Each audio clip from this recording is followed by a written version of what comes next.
Hello and welcome to the North American International Unifilm Festival. I am Lee Chambers. I am a writer, director, and producer in Canada. I've made shorts, I've made features, and I was a film educator and saw over 3,000 short films to production and onto screens over the last 15 years. So I'm a filmmaker, but I'm also a judge here at the North America International Unifilm Festival, and I was very proud to get a chance to watch a ton of films over the last month, and one of the films that I saw was a gem. It was a beautiful film called Grandpas or Grandfathers, but it actually has another name, and that is it's a Spanish name because the movie was from Spain, and we're very lucky to have with us today Tono Escudero, who is the executive producer and line producer of the film. And so welcome, Tono. Hi, welcome, Lee. Welcome to all people watching, and very happy to be here. Well, your film is amazing. And if you want to just tell a little bit about the what the film is about to the audience and how it came together. How did the film come about? Well, the film is very simple. It's three people near retirement age, three male friends, who expelled from the labor market because they are too old to work. They join together and they decide to start up a business. And the business they decide to start up is a kindergarten. Because in Spain, it's very usual that the grandfathers or grandmothers take care of their grandsons or granddaughters while their parents are working, because sometimes it's not that well organized for very young children to have enough time for their parents to attend them during the day. So that's the basic story. It's a story of entrepreneurship, of second chances, of it's never too late. It's like the tagline of the film. And well, it came up as a result of a reality that happens in Spain, and I think that in many other places. That is that society considers some people over 50 in Spain too old to work and too old-fashioned, and they don't have the skills, and that's not true. And Santiago, the director and writer, he's quite young. He was 30 when he started writing the script. He saw that reality in some parents of his, or friends of his, and he decided to address that issue and to address that in a movie, which is a warm comedy. Is what we call a French comedy, a French style comedy. It's very European because of the pace, because of the tone it has, and that's how it started. And we started to develop a script from scratch, and that's how the thing started to be put together. One of the lines in it is, there are no obstacles, only fresh opportunities. And I thought it had a really good message. And the great thing about watching a film like yours is that it is a universal subject matter, and that's what translates globally. Whenever I've been a judge at a festival, the films that gravitate to me are the ones that hit home for anybody, no matter where you are around the world. And you don't have to be someone who's over 50 to enjoy it, because everybody has a grandfather or a grandmother, right? And so you can look up to the people that are around you for the support network that you have in your world, and see what's happening in the world. So you did a really good job of reflecting something that you take from Spain, and understanding that here in Canada or in America or in England or in France or Australia or Germany or anywhere around the world, it's a unique, it's not a unique, it's a universal feeling, which is really well done. And I'm guessing that's really what you want to hit home to the audience, right? Yeah, I mean, we wanted to, that's the good thing about cinema, that is universal, and besides the language barrier, which is not that barrier, really. And yes, we wanted to address universal themes, universal feelings. Everybody feels different when they are getting older, and the society treats you different when you're getting older. And I think that's universal. But everybody has problems also, like to address an entrepreneurship with the family life. And that's an issue that I think, especially for us, for the director, and for me too, I think that's universal too. You have to choose at some point in life between your life and your family. You have the support of your friends to do things. You have problems unsolved from the past with daughters, sons, etc., father-daughter relationship, and those kind of things of topics are universal.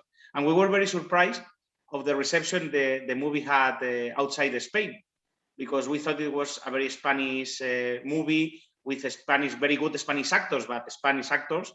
And we started to receive very good reviews and rates, and the movie has been sold quite good, the movie and the concept for Remake. So yeah, I'm not surprised that it did well out of Spain, because it is such a beautiful movie, and it is so universal.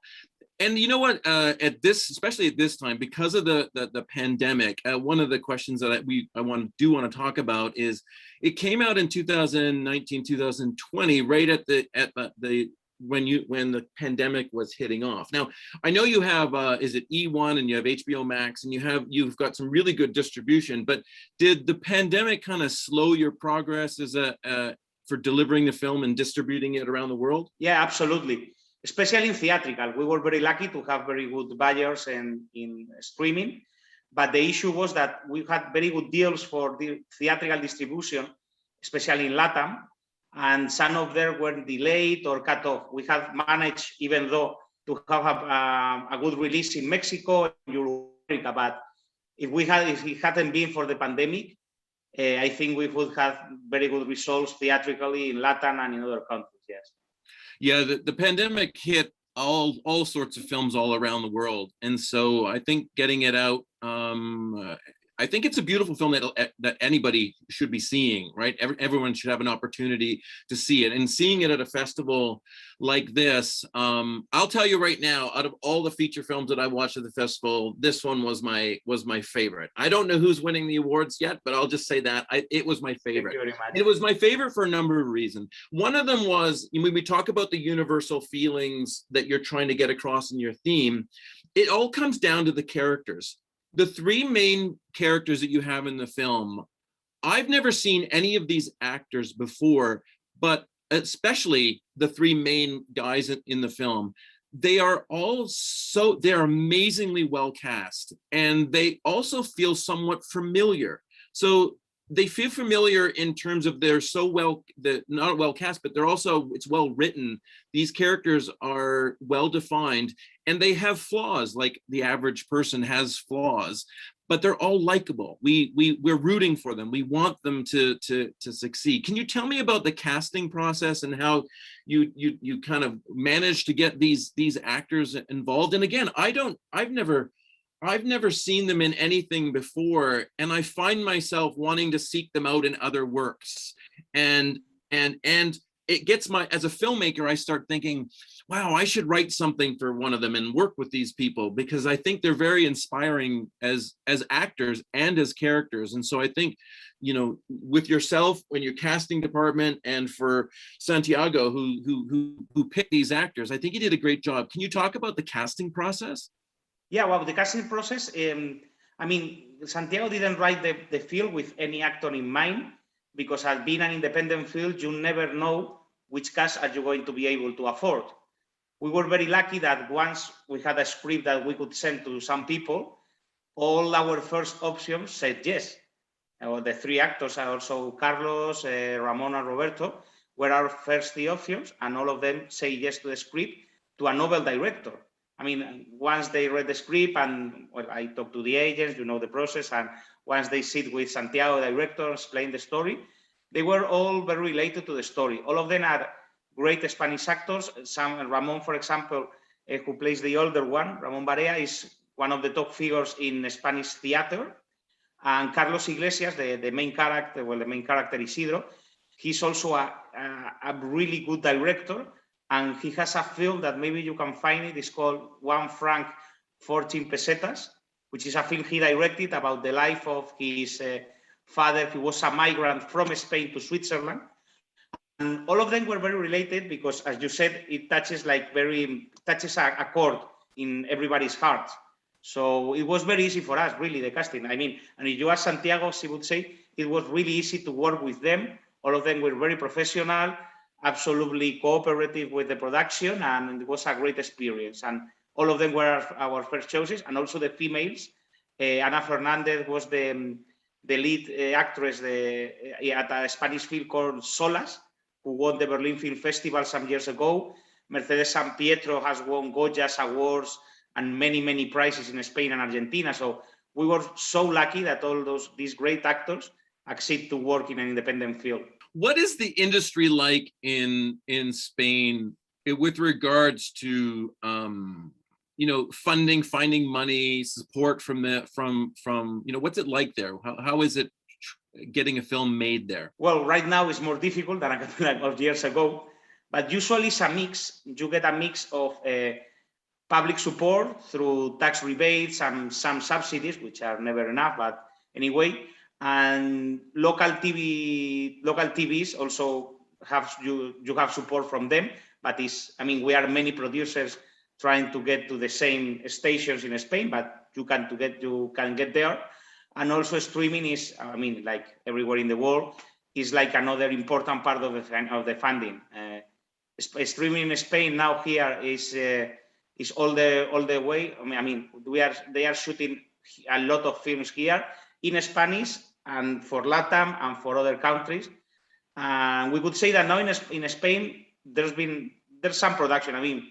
There are problems because of the pandemic, but we have very talented directors and actors, as you can see a lot of series in Netflix like Money Heist, and a lot of production is being shot in Spain, especially for LATAM, but for all the world. But it's difficult, but I guess like everywhere you go, they will tell you it's difficult to build the funding of a film, especially if it's an independent film. For sure. Whereabouts in Spain did you shoot it? In Madrid. The production company is in Madrid, and we live in Madrid, and the main actors live in Madrid. So the industry is like very focused in Madrid, and maybe you shoot somewhere else because of the locations, but we shot around urban Madrid. So when I come to Madrid, I got to come and see you. Yeah, for sure. You're very welcome here to our humble office, but also to the bars and everywhere, and I can then give you a tour location. Excellent. The other thing that really struck me right from the very, very beginning was how beautifully it's shot. And is that a relationship that Santiago had previously, or how the cinematographer came on board? Because it is, to me, as good looking a film as I've ever seen. And that's, and you like ever, like, every shot is so beautifully lit and so beautifully composed. How did you get your cinematographer on board, and what was his experience, and how did he collaborate with the process and with Santiago? Well, Yvonne, who is the cinematographer, he's a young cinematographer from the Basque Country. He's a very well-known and very talented camera operator and Steadicam operator, one of the best in Spain. And he had done some commercials and TV ads, but it was only his second feature. So we met him through a common friend who is a director who is very friend of Santiago and myself. And he told us, this guy, he's really great. He needs such an opportunity in a feature film, in a really good feature film. So we met him. He was on board from the first day, and he helped us a lot with all the process. We have a tight shot, like always in an independent film, just 5 weeks, and he was very cooperative, and he had it very clear, and he worked very well with Santiago to get the look we needed. It's a look that is not the typical look of an independent film. We want to go very French, very autumn-like colors, but also warm, not cold or sad. And the process was really good from pre-production to post-production. That's great. Yeah, just to throw in some, I noticed that he'd worked with Ridley Scott on Exodus. Yes, as a Steadicam operator, he's worked with the best. Yeah.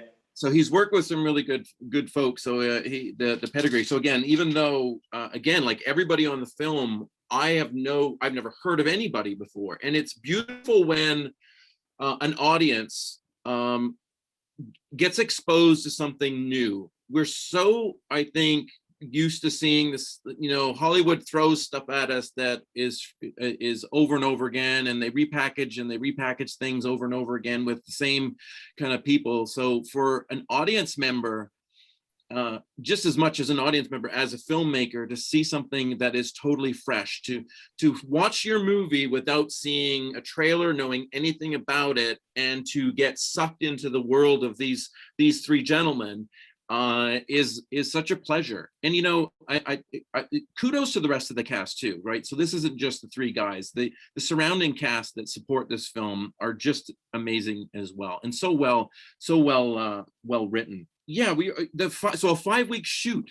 So that a 5-week shoot, that's still pretty tight for what you're doing. But I think that's 5-week shoot is still, for a lot of independent films, is actually pretty generous, right? Well, in Spain, the shooting is like 6-7 weeks for a comedy.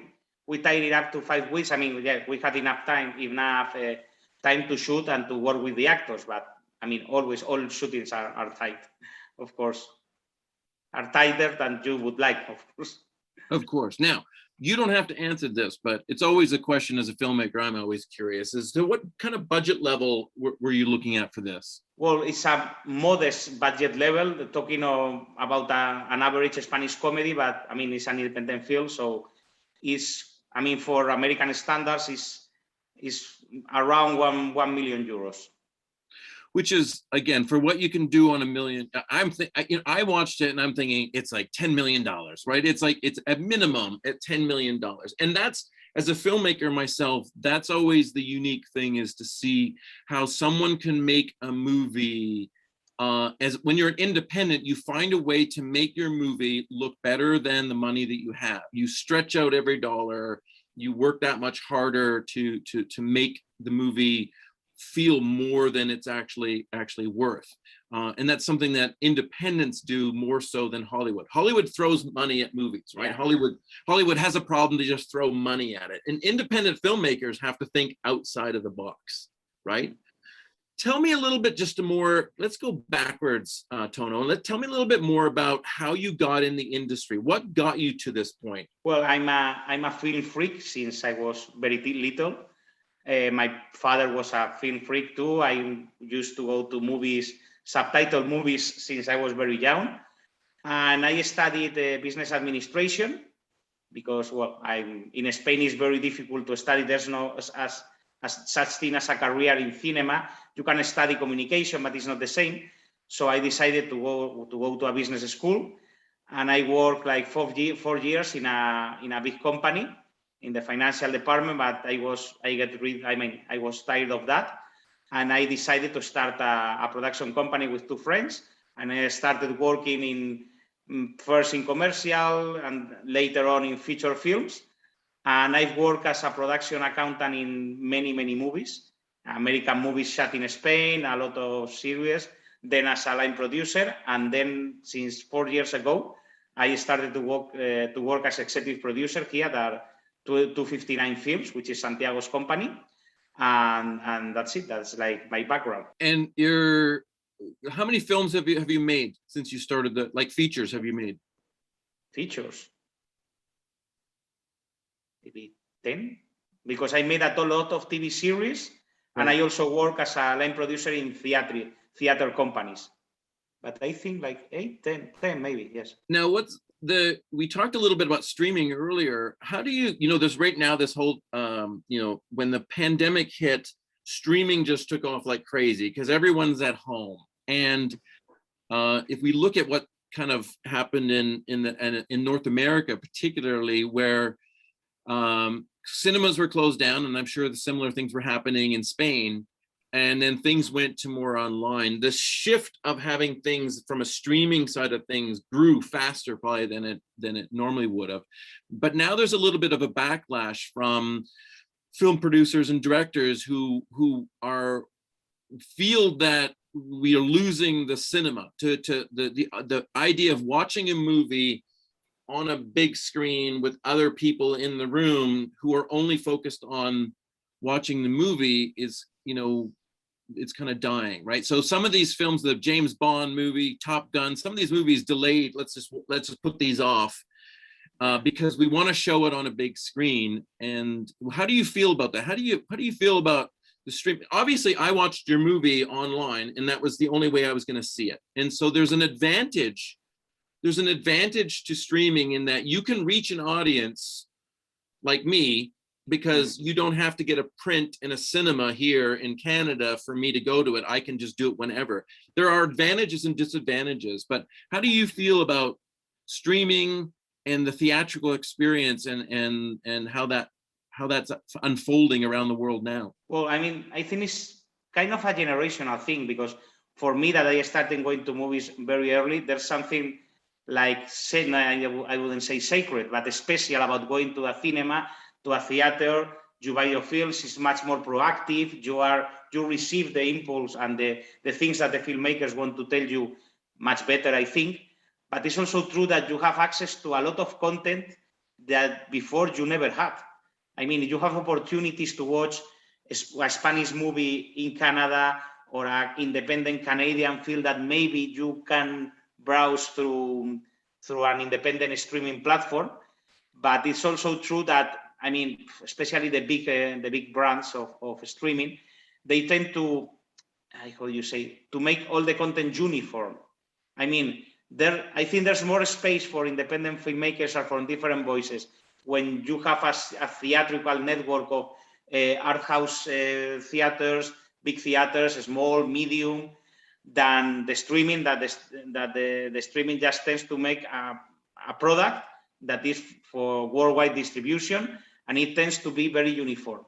It's funny because the other day I read an article in a newspaper in Spain that said that many TV series shot in Spain were indistinguishable from TV series shot in Canada. And it's funny for us because most of the highest elite, especially the Netflix one, are shot in Madrid. But you would never know it's Madrid. It could be Canada. So it's strange. I mean, but the new generations, they are used to watch things online, and it's the same for cinema than soccer than news. I mean, they don't even consider a TV set, and they won't consider a theater, except for maybe going to the occasional Marvel or Pixar film. I think, I mean, I don't know the future of cinemas, if the theaters are going to survive. I hope so. But I think it's a generational thing, and the next generations are used to watch stories in a very different way than mine. Yeah, I don't think cinema will die, but it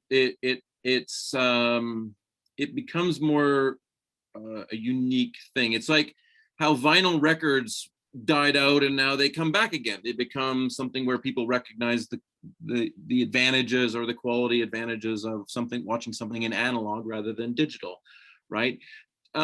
You've played some festivals. I see that you got nominated and won some awards here and there. How is when you have a film and you're going to put a film out there, how important is a festival kind of approach to getting your product out to an audience? I mean, it's crucial, especially for independent films, because it's a tool you have to build your campaign. It's another tool, of marketing tool. And also you get your film tested and the distributors can see what the film is going to be about. We started at the Malaga Film Festival, which is like the Spanish festival for, let's say, commercial movies. It's not San Sebastian, which is too big for independent movies, too important. So we started there, and we started building with small festivals, some of them outside Spain. But usually, I mean, I don't know now if we have to launch a film, maybe we would make a different festival launching, like waiting for the right festival to launch. That's one of the issues I find with festivals, that they have some festivals, they want to premiere in the time when you finish the film to when you'd premiere it. The gap is kind of eats into your trying to generate revenue for it, because you got to wait a year for the next festival and whatnot, where so it can be sometimes difficult to navigate the festival world. But do you find that with the 10 features you've made, you kind of do a soft launch within a festival market to start? Yeah, maybe. It depends on the film. It depends a lot of the film. Some films that maybe commercial, they don't need a festival, and they are like tailor-made for San Sebastian or Valladolid or Sundance. I mean, and that's too big, but I think it depends on the project. Yeah. Now, obviously, the universal aspect of this story kind of drew you to it. Was it something where Santiago came to you with the project, or you had a pre-existing connection to him, or how did you specifically come on board this project? I mean, I came on board in the phase of script writing. It was an idea that Santiago had been developing with the co-script writers, Javier Lorenzo. And when I went on board, I was working in a very different, and I was working in TV series especially. And he came to me because of common friends, and we hit each other very well. Also with the producer Carlos Sanz, and I came on board on the first script. No, before the first version of the script. So I think it's a project that it was. I mean, I saw that it was very special, especially because it's not. I don't know if you know this, because it's not just a film. The film came across with an entrepreneurship awards contest for people over 50. Mm-hmm. We have made 3 editions of this contest in Spain, and we're going to do it in Chile next year. So just people over 50 have a business idea. They record a video in 259 minutes, and then there's a jury of very often of important people from businesses and university teachers that decide the best 3 ideas for entrepreneurship from people over 50, and we give them some good money to start, or like 10,000 euros, 5,000 euros, and we have made 2 editions of that film, of that award, and this is the 3rd that we are now launching in Spain. So I thought it was a very special project, because also you could change the life of 3 people, from fiction to reality and from reality to fiction. So that's fantastic. So I didn't know that side of the story. That's great. That's and you know what, a lot of people over 50 is the new 25. So people who have, I mean, I'm 51, so there you go, admitting it live on camera, and I still feel like I'm a new filmmaker in many ways, because I still have a ton of stories that involve a wide range of genres and a wide range of styles and whatnot. Now, do you work in certain? Do you work in other genres as well? Right now, you mean? Yeah, like you made 10 films. I've only seen this one. This is, it's my favorite film you've ever made, because it's the only one I've ever seen. But I would seek out your work and Santiago's work because it's quality. But do you work in other genres other than the dramatic? Right now, no. I mean, in 259, in Spain, it's true, because in Spain there's no such a thing as industry genre besides terror, but we tend to make dramas or comedies. It's like in Spain, because of the budget, or I don't know why, these are our genres. I had the opportunity many years ago to make a huge period piece. It's called The Heart of the Earth. That is like a big story set in the mines of Spain in the 19th century, a bigger than life story, but it's not that usual thing in Spain. And in 259, we tend to make like independent stories aimed to the audience, and warm and comedy. That's more or less what you've seen in Grandpas. And now we have 2 projects that follow more or less the same line. One of them is the sequel to Abuelos, who we are developing it, and it will take place in Argentina. Great. How is it? How is it getting the budget? How is it finding the money? What are the funding opportunities like in Spain to actually, here in Canada, we have, various funding things. And when I made my first feature, I chased after the money and it's very difficult sometimes to navigate a collection of funding opportunities because they all have their own goals and their own things that they consider. You know, for example, one fund might be interested in the economic benefits, and the other one might be looking at the cultural benefits. How is it what are the funders like in Spain? What was the process from the time you started looking for money to the time you actually had your budget and could go to camera? What was that like? Well, I mean, this film is a special one in the Spanish sector because, as I said, we narrowed the budget a lot to get a movie that you could fund. We have other tools like these entrepreneurship awards, but we had the support of some very big, important sponsors in Spain. And we also had the confidence of some investors that, I mean, they put some money in the film. And we also were lucky to make some sales that had very interesting sales. So it was a mix, but really in Spain, the process is more like I've told you before, like public subsidies plus streaming, plus tax rebate, plus TV station. And then you have the mix of the funding, and then you go to a bank, and then to get the cash flow, and then you start shooting. That's like the straightforward usual thing. You're pre-selling like some of the broadcast rights and whatnot. Yeah.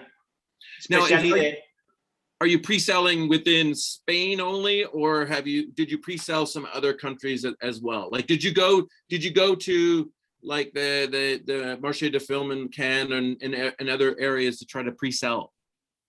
Yeah, we did that, but usually in Spain the main issue is the Spanish TV, because TVs in Europe have an obligation to invest in European cinema and especially in Spanish cinema. So as they have an obligation to invest 5% of their earnings every year, all the TV stations in Spain buy a huge amount of Spanish film.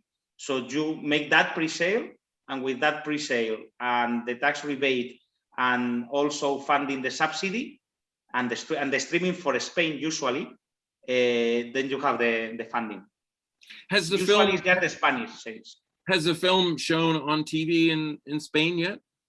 Yes, it's been. I mean, besides Amazon for Spain, it's been shown now in regional TVs. We have a very important network of regional TVs in Spain. For every region, there's a local public network, but they are important, especially in the communities who have a language of their own. And the regional TVs bought us this movie, and now they are showing it in Spain, in various regions in Spain. And how's the reaction been? Very good. I mean, we had very good reactions in the local press. We had the ratings, and the ratings were good. I mean, a lot of people had seen the film. Maybe we think that around 1 million people maybe have seen the film in Amazon. 1 million? In Amazon, you never know, but 1,000,001, Tono, because I watched it. So yeah, thank you. I am the 1,000,001th person who has seen your film. I watched it, and I because I really like the characters so much.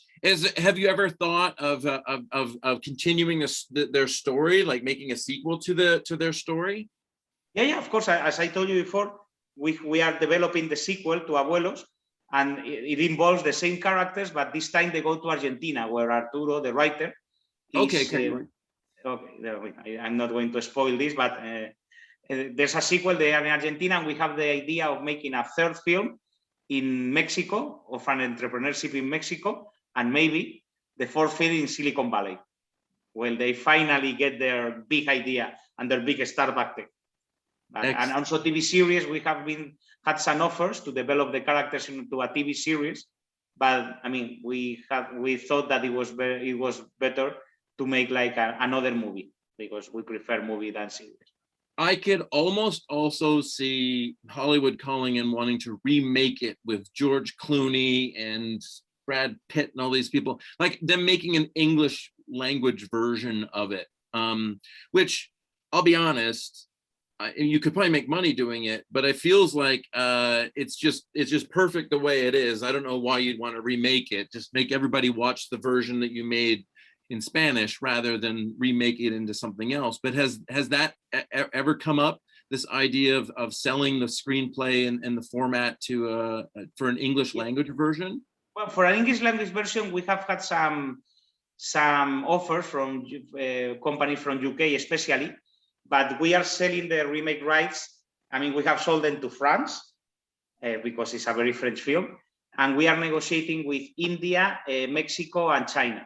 And once we think we can sell all those remake options, we are going to go to America and to try to make to sell the rights for the English language sequel, of course.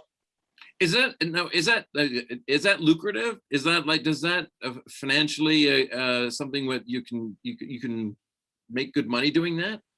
I mean, you could make it if you get the right buyer, because there's such a need of good stories, because there's like a bubble of production, and the streaming companies, and in India, of course, that they have in India and China, they have a industry on their own, which is so big that we can't even imagine the number of stories they need to develop. So they buy a lot of rights. So I think you can make money of it. So if you get the right buyers, of course. So let me ask you a question. Imagine you're stranded on a desert island. What would you bring to the island? What would be important to you? Good company. Good company? Yeah, to get the right person to go on the island with me. Do you know who that would be? Well, I have an idea, yes. Who is it? You got to tell us. No, it's not a public figure, so I can't tell. Okay, but you'd bring company. That's awesome. When the pandemic is all over, would you be looking at? Do you kind of I know you talked about you're doing something maybe in Mexico or Argentina, but are those kind of plans kind of on hold until the pandemic settles down a little bit, and other than that, you would just stay in Spain? No, I mean, not necessarily. In Mexico, the activities continue in terms of shooting. Argentina is slowing a little bit more, but no, we are continuing with our plans, and we have no problem in shooting in Spain and Argentina, or in Spain and in Mexico. We don't see that a problem. I mean, life goes on. What advice would you give filmmakers trying to make their first feature? An advice? Yeah, what advice would you give them? What would you tell a new filmmaker somebody comes to you and says, I want to make a feature film, and you say, what do you tell them? I mean, I would tell them to work, and work. I mean, to keep on persisting on their dreams, like Isidro does, with be like an entrepreneur, but all the time in your mind, because there's no other way than hard work, and to receive the punches and to get up after the punch.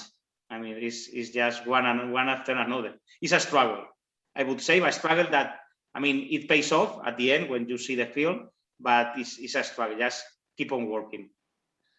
But that's life, right? So your film has that really good message, right? And just I don't want to spoil anything for the audience that might still be watching your film through this festival, but you have to stay till the bitter end, because it's like a Marvel movie. It's a superhero movie where there is a little bit extra at the end, and you have to be there for it. And I laughed out loud with some of the things that were being said during that last little clip of the movie. It's heartwarming, and it's very well made, Tono. And credit to you, Santiago, Javier, the other writer who co-wrote it with Santiago, and to everybody on the crew that you made this movie. It's absolutely beautiful. It needs to be seen by the entire world, because after this crazy pandemic we've had, this is exactly the kind of movie that we need to lift our spirits and bring us together as human beings, and that we need to be considerate and compassionate towards one another. And you're bringing joy to the world with a movie like this. So congratulations to you, for sure. Thank you, Lee, for your kind words, and I'll tell all the crew. And yeah. That's what deserves. Making movies is very difficult. You know better than anyone. And it's great when you make, I mean, not change anybody's life, because that's very difficult, but if they feel different when they exit the film and they cross the street and they keep talking about the film, that's the good thing about making movies. They keep talking about the film, that they are touched by it, but what you're telling them. That's why we make movies, right? And it's sometimes it's to educate, sometimes it's to entertain, but if you walk away feeling good about life and yourself and feeling like there's hope, and like I say, there are no obstacles, only fresh opportunities, which is a great line in the movie, and I'll repeat it again for everybody. Any last words to the viewing audience out there who maybe hasn't seen your film yet or will see your film during this festival? I hope they enjoyed the film as much as we enjoyed making the film, and at least as much as you have enjoyed the film, which I'm very grateful for. And, fantastic. well, I look forward to more films by you. Appreciate your time, Tono Escudero from Madrid, tuning in here live in Canada and then streaming to Seattle, Washington. Thank you so much. Thanks to everyone, and I appreciate the North America International Unifilm Festival for selecting your film, and all the best to everybody, and go to the movies. Thank you very much, Lee, and thank you to the organization for choosing the film. Cheers. Bye.